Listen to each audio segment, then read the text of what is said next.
धाकड़ खबर, बेखौफज़ुमा बेबाक अंदाज। कोई भी देश हम मानते हैं तरक्की, उन्नति, प्रगति अपने लोगों को साथ लेकर तब तक नहीं कर सकता है जब तक उस देश में शांति का माहौल ना हो, भाईचारे और प्यार का माहौल ना हो। आज हम सुन रहे थे देश की वित्त मंत्री एफडीआई पर बात कर रही थी, विदेशी निवेशकों को देश में बुलाने की बात हो रही है। एफडीआई कोई जादू की छड़ी नहीं है कि आप घुमाएंगे निवेश आ जाएगा, देश की अर्थव्यवस्था, रुपया संभल जाएगा। आपको माहौल बनाना है। सच्चाई यह है कि आज जो एफडीआई है उसका बाहर के निवेशकों के लिए मतलब हो गया है, एफ मतलब फियर, डर, डी मतलब डिसेप्शन, धोखा, आई का मतलब इंटिमिडेशन, धमकी। आपके लिए एफडीआई फॉरेन डायरेक्ट इन्वेस्टमेंट है, पर जो इन्वेस्टर है उसके लिए ये डर और ये जो माहौल है उसे रोक रहा है। यही नहीं, मैं नहीं कह रही हूं, अभी हाल ही की हेनले ग्लोबल सिटीजन रिपोर्ट आई है 2022 की।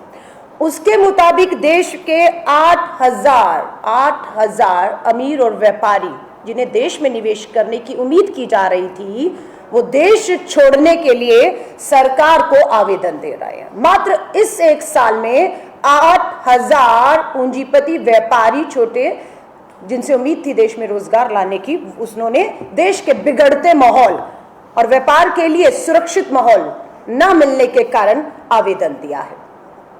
देश के मुद्दों पर सरकार को बात करनी है, लेकिन सरकार को, या देश के प्रधानमंत्री जी से खास से कहूंगी, देश के गृह मंत्री जी से कहूंगी, जब अग्निपथ योजना की घोषणा के बाद देश जल रहा था, युवा सड़क पर थे।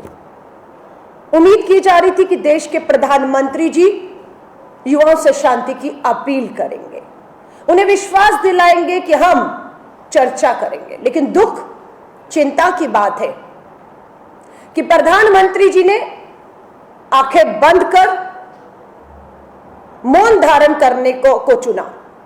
वहीं कांग्रेस की अध्यक्षा श्रीमती सोनिया गांधी जी जब अस्पताल में थी, अपनी जिम्मेदारी को समझा, युवाओं के नाम एक खुला पत्र लिखा। उस पत्र में उन्होंने युवाओं से शांति की अपील की। आज हमें इस बात की खुशी है कि कांग्रेस अध्यक्षा की शांति की अपील के बाद देश के युवा शांत हुए, इस विश्वास के साथ कि भारतीय राष्ट्रीय कांग्रेस सत्याग्रह अगेंस्ट अग्निपथ के खिलाफ जब तक उसे वापस नहीं लिया जाता, हमने उन्हें विश्वास दिलाया कि हम ये सत्याग्रह जारी रखेंगे। लेकिन प्रधानमंत्री जी से हमने तब भी उम्मीद की, लोकसभा का सत्र बुलाइए। हमारे नेता केसी वेणुगोपाल जी ने पत्र लिखा कि पार्लियामेंट, संसद की स्थायी समिति जो डिफेंस के, रक्षा के मामलों की, उसकी मीटिंग बुलाई जाए। लेकिन दुख और चिंता की बात है कि लोकतांत्रिक तरीकों का इस्तेमाल सरकार नहीं करते हुए वो मीटिंगें नहीं बुलाई गई। मुद्दा महंगाई का है, लेकिन आज उस मुद्दे पर चर्चा नहीं, क्योंकि सांप्रदायिकता के इस डर के माहौल में चर्चा नहीं हो पाती। चर्चा के लिए माहौल बनाना है। आज ही का RTI, right to information act के तहत अखबारों की सुर्खियां हैं कि लगभग 3 करोड़ 60 लाख गृहिणियों ने 2021-22 में एक भी एलपीजी गैस का सिलेंडर नहीं भरवाया है।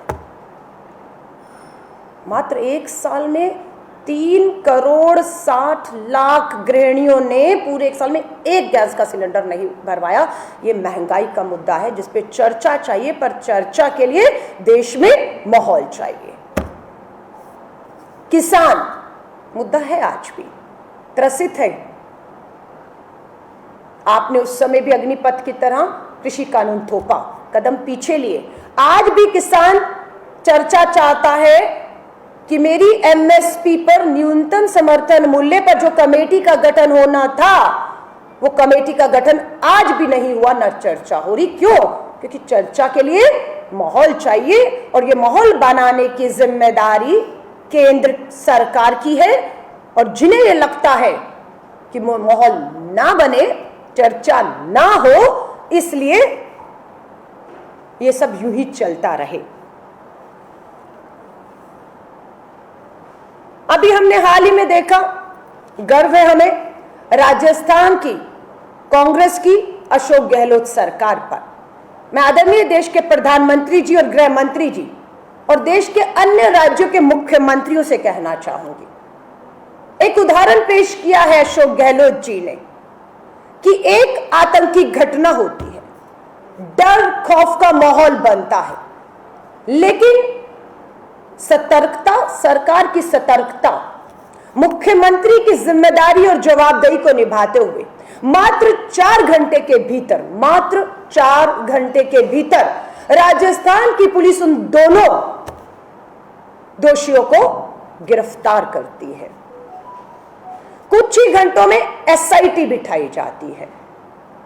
एफआईआर करके गिरफ्तार करके एसआईटी बिठाने के बाद जो केंद्र सरकार को खुद निवेदन हमने किया, क्योंकि हमें भी लगा कि यहां पर कहीं ना कहीं बाहर से तार जुड़े हो सकते हैं, एनआईए के तहत भी इसकी जांच की बात की। मुख्यमंत्री ने अपनी जिम्मेदारी समझते हुए संवाद स्थापित किया, मीडिया से भागे नहीं, मीडिया के हर सवाल का जवाब दिया, क्योंकि लोग चैनलों पर बैठे हुए देख रहे थे, सुन रहे थे अपने मुख्यमंत्री को। सर्वदलीय बैठक बुलाई जिम्मेदारी को समझते हुए, सारे राजनीतिक दलों को विश्वास में लिया। और आज ये कहते हुए खुशी होती है कि राजस्थान के अंदर इतनी बड़ी घटना के बाद वहां के लोग, सरकार के साथ संवाद है, पूरी पारदर्शिता है, सबको विश्वास में लिया गया है, इसलिए वहां पर हालात बहुत बेहतर है। ये देश के प्रधानमंत्री, देश के गृह मंत्री और देश के अन्य राज्यों के लिए एक गांधीगिरी कहूंगी, क्योंकि ये देश शाहगिरी से नहीं चल सकता है, तानाशाही तरीके से, शाहगिरी से नहीं चल सकता। ये देश चलेगा तो गांधीगिरी से चलेगा, और उसके तौर तरीके हैं। हमने देखा, मैंने महंगाई से परेशान गृहिणियों की मुद्दा बताया, चर्चा इस पे होनी है पर माहौल नहीं बनाया जा रहा। किसान पे चर्चा होनी है मुद्दे पर, माहौल नहीं बनाया जा रहा।